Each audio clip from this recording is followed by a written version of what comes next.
While this series focuses on showing how a particular game could be for you, or pretty much anyone, I understand that people are going to have their preferences and not every good game is going to fit into them. I've personally experienced this many times with my inability to get into some games considered all-time classics like Ocarina of Time or Persona 3. Therefore, if you pass by Pyre even after watching this video, I don't blame you, even if I think the game is great. It's a game with a very personal appeal to me, with a blend of sports game and story-driven visual novel, giving a unique combination that struck a chord with me, and I hope with some of you as well. Pyre, as I just said, blends a visual novel and sports game into a wholly new creation that is unlike anything I've seen before. The Wikipedia page calls it an action role-playing game, which is not entirely wrong, but also shows the limitations of our genre categories at the same time. The game was developed and published by Supergiant games, and you can easily see their distinctive mark on the game in every area. If you've played Supergiant's big recent hit in Hades, you'll see several of the ideas that made Hades so good at work in Pyre as well, in perhaps a less polished form. Pyre is available on PC, Mac, Linux, and PlayStation 4, and received positive reviews focused on the memorable cast, amazing art and music, and surprisingly deep gameplay. Despite the positive press, Pyre is currently suspected to be Supergiant's lowest-selling game, likely due to, as TV Tropes puts it, its audience-alienating premise. Not that it sold badly though, since the estimation places it between 500,000 and a million copies sold, so the game was still well-selling, just not as well-selling as Bastion, Transistor, or certainly Hades. However, in the interest of not dwelling on this too long, let's talk about the story of Pyre. The story of Pyre starts with your exile into the downside, the lands beneath the mighty nation of the Commonwealth that they send wrongdoers. Your crime? The ability to read, as literacy is a serious offense when not part of the leadership. Down in the downside, you are rescued by a crew of 3 other exiles traveling around in a wagon. Turns out they've been looking for someone like you, specifically a reader. See, there is one way for an exile to be forgiven for their crimes and welcomed back into the Commonwealth: competing in the rites. The rites are 3-on-3 competitions that take place at special locations in the downside, blessed by the stars and the original 8 scribes that helped found the modern order. Only a reader can discern each new location for the rites via the stars, and your companions seek your help to give them a chance to compete in the rites and for freedom. The rites might be the goal, but there is more going on for your team with your mysterious benefactor and his goals. You'll compete against quite a few other triumvirates for the honor to send one of your own back to the Commonwealth, though the story progresses whether you win or lose. The story isn't long, but it is detailed, and every bit has deeper lore for the story, usually which you can highlight and read a little blurb covering what exactly this term means, which helps alleviate confusion. This level of detail extends to story interactions as well, as between all of your team members, including the original 3 and others who join you along the way, there are many different relationships and dynamics. Plus, they each have relationships, good or bad, with some of the members of the other triumvirates. As you travel with your companions, the world's details unfold to you along with the stories of each of your companions, including what got them exiled to the downside and the circumstances that led them to your team, the Nightwings. The characters are a definite highlight, both in your team members and the antagonist whom you shall face. All of them are memorable and have clear motivations for their actions they take during the story, and their reactions to some of your decisions. There are some mysteries behind some of their actions, but once those are revealed, it is very easy to fit them into the larger puzzle that has been the story thus far. It's hard not to get attached to the characters as you learn all aspects of their personalities and have to choose when the time comes to say goodbye to them. You also can choose how much or little you engage with the extra story and world-building details, which mostly come to you as new pages in the book you're given early on in the game. I do encourage reading them since they're not long and add richness to the world in which you are traveling and competing. As for the rites themselves, you can take 3 team members out into this mode to face off against the other team's 3. Your goal is to douse the other team's pyre, which you can do by carrying or shooting the orb into the pyre, which will damage it a certain amount. If you get the other team's pyre down to 0, you win, and vice versa. However, you can only move one of your team members at a time as you try to score and/or stop the other team from scoring. The game encourages you then to think of your 3 players as one cohesive whole and move, attack, and defend as a unit. Each character has an aura that surrounds them as they move around the playing field. If your aura touches an opponent, they are temporarily banished and revived back at their pyre later. The same happens to you when an opponent's aura touches you.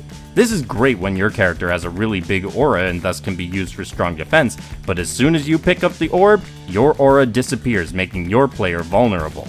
Once you've grasped the orb, you'll need to pass to teammates or spring or jump past opponents to reach the other team's pyre. If your opponents have the orb, you'll need to use abilities such as an aura blast to take them out and retake the orb. This is the basic idea of what's going on, but there are things that make it more complicated, starting with the fact that the player that dives into the opponent's pyre will be unavailable for the next round, rendering the round a 2-on-3 match instead of a 3-on-3.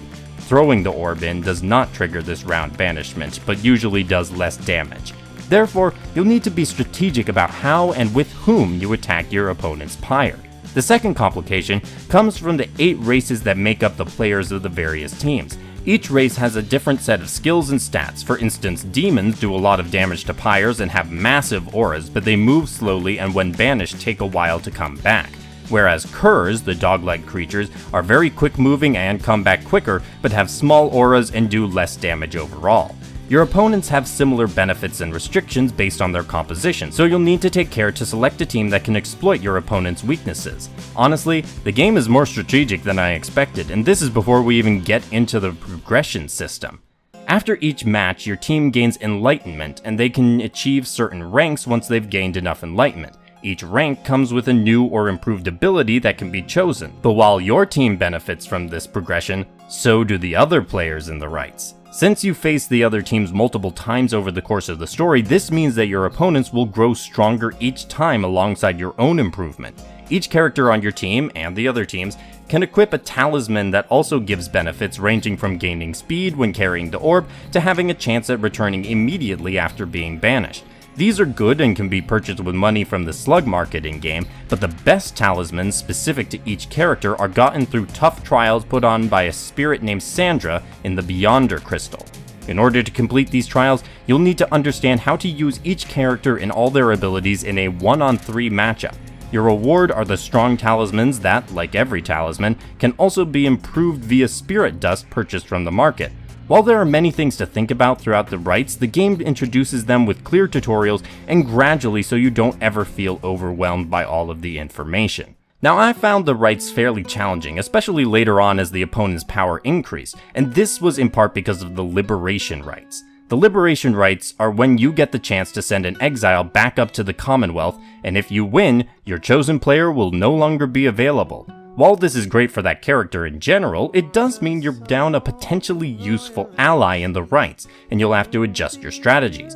If for some reason the game is too difficult though, the game has an easier difficulty that you can switch to if you want. You can also just restart the current right in which you were competing because the game allows you to restart at any time. The story advances whether you win or lose, but the developers do encourage you to continue regardless of the results because it will lead the story in varied directions. On the other side, if things are too easy, you can up to the hardest difficulty, or you can do a self-imposed challenge with the Titan stars that give bonuses to the other team in the rights, and in return reward you with greater enlightenment after the match. Whatever level of challenge you're looking for in the game, you can get, or even adjust it as you improve in the game. Now, while you're traveling around, there are going to be decisions on where you go, and you will get certain bonuses or special conversations with particular characters as you're going about. People have compared this to the Oregon Trail. There's going to be various different ways that you can go, and while the decisions aren't mind-blowingly amazing for anyone, they do give greater depth and sometimes some nice rewards while you're traveling around. Visually, the game is just as detailed as its world building would indicate. The colors are varied and vibrant, even if the lands it depicts are not always the most pleasant. From the inside of the wagon to the landscapes you travel through, each piece that makes up the mosaic has depth to it that is revealed upon closer examination. Nice to look at for sure, but even more than that, nice to experience as you progress through the game. The only area of presentation that tops it for me would be the music, which is fantastic on every front, and the amount of different unique tracks is incredible. Every opponent team has a special track for them, both in regular rights and another one for the liberation right if you face them. Every member of your team has a track for them, and then each landscape area has them, and they all fit so well together. Amazing soundtrack on every level. UI-wise, the game is easy to understand, and thankfully, while the book you're reading in-game has stylized text, they have a button you can hit to read it in a normal font, which I found helpful, plus subtitles for any of the very few spoken words in the game. On the voice acting side, there is basically no real language voice acting, apart from the voice that commentates during the matches, but the actors did get the emotions across for the most part in the short bursts of made-up language they had. I've always adored the style that Supergiant puts into their games, and Pyre only reinforces that adoration. Pyre is not a game for everyone. Certainly not a universal recommendation by any stretch of the imagination, but it does a lot of things well that I think many people will enjoy the game. The characters and story are layered and pull you along on the journey. The gameplay is surprisingly deep and fun, and the presentation is a collection of excellence on many fronts. If the premise puts you off the game, I don't blame you, but for those of you who are intrigued, I encourage you to give Pyre a try. If you do give it a try, I hope you enjoy your time in the downside. Before you go, if you enjoyed the video, please give it a like to help save me from being exiled to the downside by the YouTube algorithm, comment below any thoughts you have, and subscribe to keep up with my future videos. Have a great day, and happy gaming!